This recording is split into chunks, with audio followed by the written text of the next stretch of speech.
नमस्कार दोस्तों, आप सभी का स्वागत है हमारे YouTube चैनल मान्या लाल किताब रेमेडीज में। आज मैं आपके साथ बात करने जा रहा हूं मकर राशि के बारे में और आज का मुख्य टॉपिक होगा सूर्य देव का राशि परिवर्तन, जो कि 14 मई 2024 से लेकर 13 जून 2024 तक वृषभ राशि में होने जा रहा है। और इस गोचर का मेष राशि के जातकों के ऊपर कैसा प्रभाव देखने को मिलेगा, किन रास्तों पे आपको चलना अच्छा रहेगा और किन चीज़ों को आपने अवॉइड करना है। क्योंकि दोस्तों, प्रिकॉशंस एक ऐसा उपाय होता है, अगर आप कुछ समय के लिए कुछ चीज़ों का इस्तेमाल करें और कुछ चीज़ों को इग्नोर करना सीखें तो आप अपनी ज़िंदगी में काफ़ी अंधकार को दूर कर सकते हैं। समझदारी से समय निकालना बहुत अच्छा होता है। दोस्तों, आज हम उस ग्रह के बारे में बात करेंगे जिसका प्रभाव ग्रहों में से सबसे तेज होता है। आपके ऊपर चाहे किसी भी ग्रह की अंतर्दशा महादशा चल रही हो, लेकिन सूर्य का गोचर जब जब किसी भाव में होता है तो कभी कभी वो अगर अच्छे भाव में हो तो पॉजिटिव देखने को मिलता है, अगर किसी नीच भाव में हो तो नेगेटिव जो होता है वो हमारे साथ होता है। आज हम उस ग्रह के बारे में बात करेंगे। कहते हैं कि जिनकी जन्म कुंडली में सूर्य की अवस्था अच्छी होती है उनका समाज में विशेष इज्जत मान होता है, उनकी बहुत अच्छी छवि होती है। खास करके जो लोग राजनीति के साथ जुड़े हुए हैं वो लोग कहते हैं कि जिनका सूर्य अच्छा होता है वो अच्छी खासी भीड़ को एकत्रित करने में सक्षम होते हैं। एक आम इंसान के लिए अपने परिवार को साथ लेकर चलना ही बहुत कठिन होता है। और वहीं उच्च का सूर्य जो होता है वो काफ़ी सारे लोग जो होते हैं वो आपके पीछे आपको फॉलो करते हैं, आपकी विचारधारा के साथ जुड़े होते हैं। वहीं सूर्य को ज्योतिष शास्त्र में पिता का भी कारक माना गया है।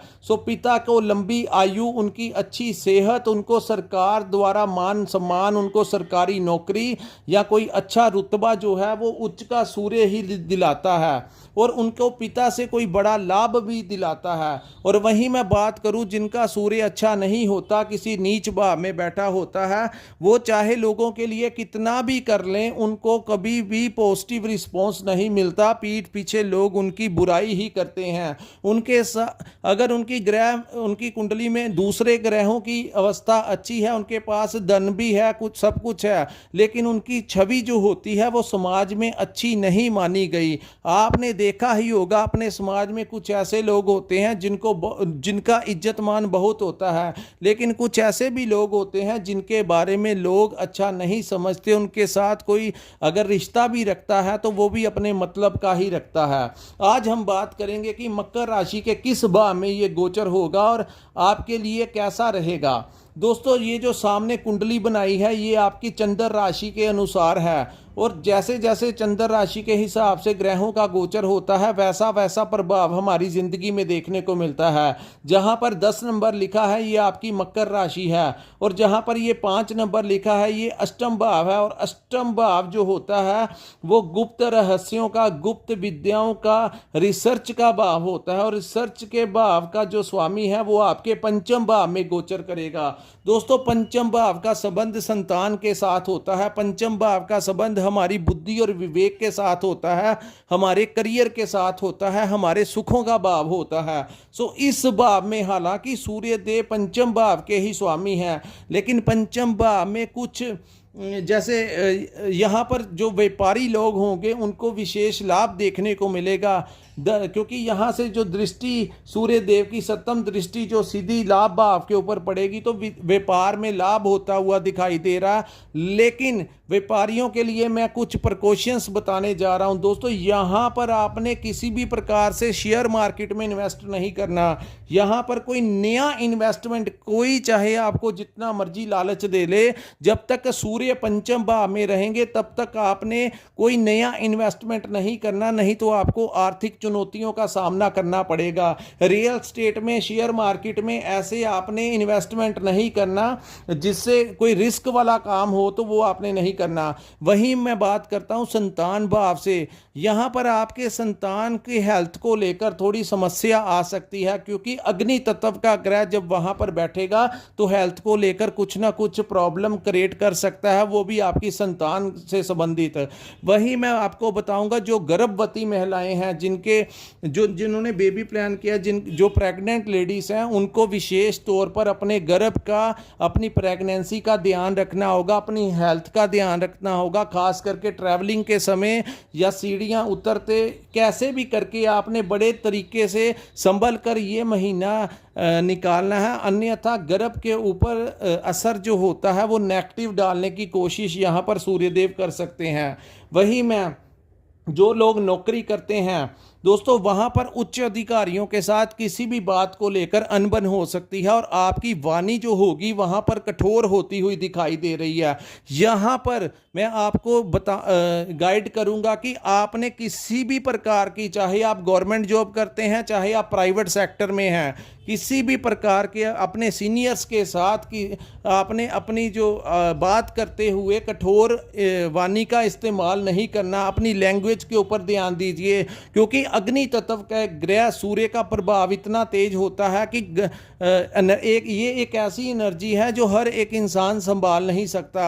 सो ऐसे में कई बार हम कठोर लैंग्वेज जो है वो यूज़ कर देते हैं, जिसका असर जो होता है वो आने वाले समय में या प्रेजेंट हमारे लिए अच्छा नहीं होता। क्योंकि उच्च अधिकारियों के साथ जब बात करते हैं तो बड़ा पेशेंस के साथ बात करते हैं। हालांकि आपको इस समय एक रूल को फॉलो करना है कि बॉस इज ऑलवेज राइट।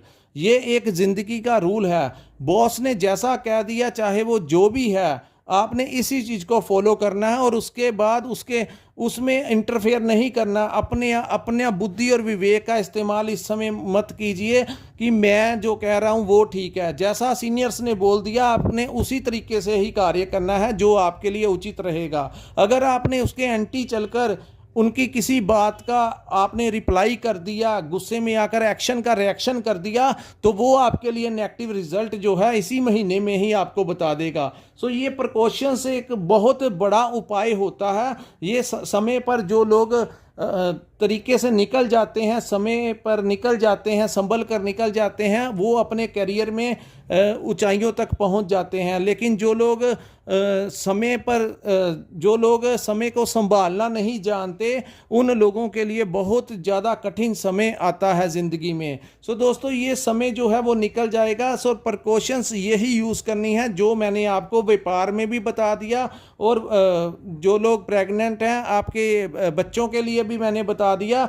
जो लोग स्टूडेंट्स हैं वो इस समय कुछ नई चीज़ों को खोजने में लगेंगे, कुछ नया रिसर्च करने की कोशिश करेंगे। अगर वो रिसर्च में कुछ इन्वेस्ट करते हैं या रिसर्च में अपना माइंड लगाते हैं तो वो किसी ना किसी मुकाम पर पहुंचते हुए इस महीने दिखाई देंगे। ये सूर्य का सबसे बड़ा एडवांटेज होगा स्टूडेंट्स लाइफ के लिए। ये जो गोचर होगा वो आपके हित में होगा और आपके लिए अच्छा रिजल्ट देगा। सूर्य की वजह से जिन जातकों का एग्ज़ाम है वो अपने एग्ज़ाम को क्लियर कर पाएंगे। जो लोग नौकरी के लिए ट्राई करेंगे उनको नौकरी भी इस समय मिल सकती है। सो दोस्तों, पॉजिटिव और नेगेटिव दोनों चीज़ें हमारी ज़िंदगी में साथ साथ चलती हैं। सो ये था मकर राशि के ऊपर जो सूर्य का गोचर होगा उसका कैसा प्रभाव हमारी ज़िंदगी के ऊपर पड़ेगा। दोस्तों, अगर आपको हमारी ये वीडियो अच्छी लगी हो तो हमारे चैनल को लाइक और सब्सक्राइब करना मत भूलिए, और नीचे कमेंट सेक्शन में कमेंट कर ज़रूर बताइएगा कि आपको हमारी ये वीडियो कैसी लगी।